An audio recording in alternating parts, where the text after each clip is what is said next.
देखते हैं question number 7 exercise 8.1 का। इफ कॉट 7/थीटा, यानी कि कॉट थीटा की वैल्यू दी गई है 7/8, सॉल्व फर्स्ट पार्ट ये और सेकंड पार्ट ये। चलो देखते हैं। कॉट थीटा कॉट थीटा को देखते हुए हमने देखा यहाँ मुझे रिक्वायरमेंट किसकी है। एक तो साइन थीटा की है और दूसरा कोस थीटा की है। कोट तो मेरे पास ऑलरेडी है, तो साइन थीटा निकालने के लिए मैंने वही पहले इसको सॉल्व करने के लिए स्ट्रेंगल का यूज़ किया। स्ट्रेंगल को यूज़ करने के लिए हमने देखा ये कोट है, तो कोट बोलता है बी अपॉन पी, यानी कि बी आपका ये रहा 7 बेस, परपेंडिकुलर लेंथ 8। अब हमको पता कैसे चला यही परपेंडिकुलर लेंथ है? एंगल के बिल्कुल जो सामने वाली जो साइड होती है वो ऑलवेज पी है, उससे मिलती हुई जो साइड होती है वो ऑलवेज बी होती है, और जो लार्जेस्ट साइड है वो एच है। अब एच की रिक्वायरमेंट है। एच बोलता है कि मुझे इन तीनों में एक संबंध पता है, H square is equal to P square plus B square. H square is equal to P यानी कि 8 का स्क्वायर, बी यानी कि 7 का square. H square is equal to 8 का स्क्वायर यानी कि 64, 7 का square is equal to 49। Addition किया गया इन दोनों का, एच की वैल्यू निकाली गई तो स्क्वायर रूट 113, यानी कि ये भी आपके पास आ चुका है। अब देखते हैं, मुझे रिक्वायरमेंट है यहां पर साइन थीटा की। साइन थीटा क्या बोलता है देखिएगा, P upon H. P upon H, P की वैल्यू 8, एच की वैल्यू स्क्वायर रूट 113। दूसरे की रिक्वायरमेंट क्या है? Cos theta. जब तक ये दोनों टर्म नहीं होंगी तब तक हम इनको सॉल्व नहीं कर पाएंगे। कॉस थीटा क्या बोलता है? B upon H.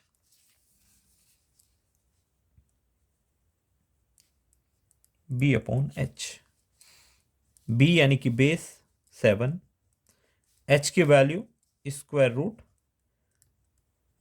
अब चलो इसको सॉल्व करते हैं। इसके फर्स्ट पार्ट को 1 plus sine theta 1 minus sine theta, 1 plus cos theta और 1 माइनस कॉस थीटा। इसको थोड़ा सा इजी पार्ट बनाते हैं। इसका एक फॉर्मूला है, ए प्लस बी और ए माइनस बी एक आइडेंटिटी है। चलो उसको देखते हैं क्या होती है। यदि दो नंबर एक जैसे होते हैं और एक पॉजिटिव और एक नेगेटिव होता है तो फर्स्ट का स्क्वायर माइनस सेकंड का स्क्वायर। यहाँ देखिएगा ए और ये बी, ए और बी बिल्कुल वही दो नंबर है, बस साइन का डिफरेंस है। एक पॉजिटिव है एक नेगेटिव है, तो ये वाला फॉर्मूला अप्लाई होता है। 1 का स्क्वायर प्लस साइन का स्क्वायर, नीचे भी ऐसा ही 1 का स्क्वायर क्योंकि यही रूल फॉलो कर रहा है ये भी, माइनस सेकंड का स्क्वायर। 1 का स्क्वायर 1 प्लस साइन की वैल्यू मैं रख देता हूं यहां पर, स्क्वायर को बाहर रखा गया और साइन की वैल्यू मैंने पुट की गई हो। कॉस की वैल्यू रखते हैं। कॉस की वैल्यू ये रही आपके पास 7/√113। जैसे ही हमने इसको सॉल्व किया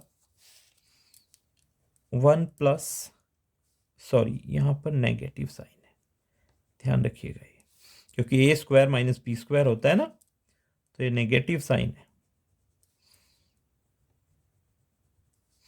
इसका स्क्वायर किया गया 64/113। जब भी स्क्वायर रूट वाले नंबर का स्क्वायर हम करते हैं तो वो स्क्वायर रूट को रिमूव कर देता है। 49, इसका स्क्वायर किया गया 113। इसको सॉल्व करने के लिए मैंने इसकी मल्टीप्लाई यहां पर की, 113 माइनस 64/113। इसको भी ऐसे ही सॉल्व किया गया।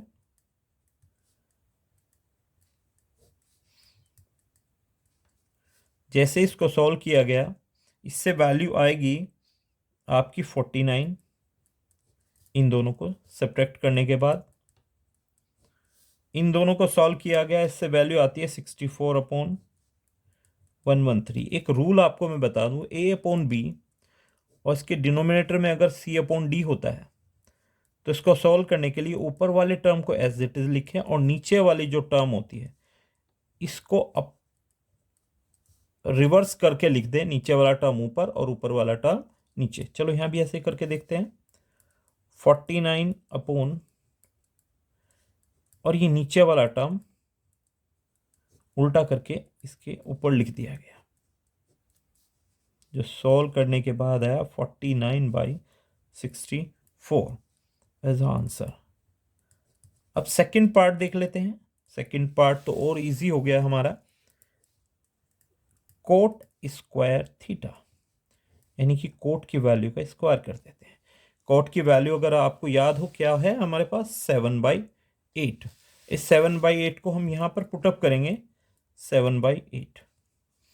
जैसे हम इसका स्क्वायर करते हैं, 7 का स्क्वायर 49, 8 का स्क्वायर 64 एज आंसर।